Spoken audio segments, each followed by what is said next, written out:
6:15-তে আমাদের ট্রেন ছিল। আমরা দাঁড়িয়ে, দাঁড়িয়ে ট্রেনের জন্য অপেক্ষা করতেছিলাম। কিন্তু ট্রেন আসতে অনেক লেট করে। 6:45-এ ট্রেন আসে। ভেবেছিলাম ট্রেন মনে হয় ১০০-তে চলে, কিন্তু না। ট্রেনের সর্বোচ্চ গতি ছিল হচ্ছে ৮৫, এর উপরে ট্রেন কখনো যায় নাই। আর এর সর্বনিম্ন গতি ছিল হচ্ছে ৬৫। বিশেষ করে ও মিডিয়ামেই চলছে সবসময়। ৭০, ৭২ এরকম ভাবেই বেশি চলছে।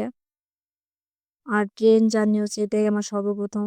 ট্রেনে ওঠার পর যে ট্রেনের ঝনঝন শব্দগুলো শুনতে এত ভালো লাগছে, মনোমুগ্ধকর একদম।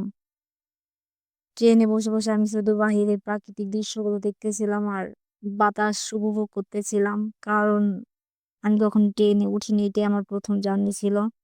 আর আমাদের কেবিন ছিল নন এসি, কিন্তু কখনো মনেই হয়নি যে আমি নন এসিতে আছি। কারণ বাহিরের বাতাসগুলো এসির থেকেও একদম শীতল ঠান্ডা ছিল। এত সুন্দর বাহিরের বাতাসগুলো উপভোগ করতে, করতে আর বাহিরের দৃশ্যগুলো দেখতে, দেখতেই চলে যাচ্ছিলাম। এর মাঝে বাদে একটা নারায়ণগঞ্জের একটা সেতু, এই সেতুটা ছিল অনেক সুন্দর। এজন্য আমি একটু ক্যাপচার করে রাখি সেতুটা। এই সেতুটা ভালোই একটু বড় ছিল।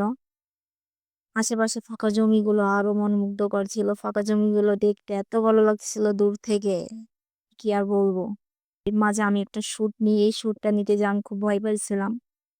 কিন্তু আমার স্বামী আমাকে সাহস দিচ্ছিল, কারণ বাহিরে যখন দাঁড়াই তখন খুব ভয় লাগতেছিল। বাইরে দাঁড়ায়, দাঁড়ায় বাইরের দৃশ্যগুলো দেখতেছিলাম। দুপাশে দৃশ্য দেখতে আরো ভালো লাগতেছিল।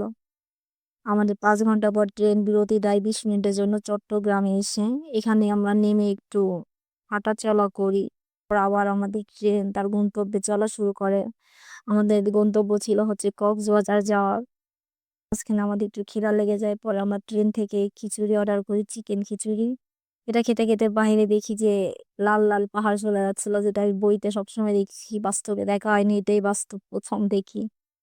লাল, লাল পাহাড়গুলোর ধার থেকে এত সুন্দর। এই পাহাড়ের কাছে যখন আসে তখন ট্রেনের গতি অনেক কম ছিল, প্রায় ৬০ ছিল গতি।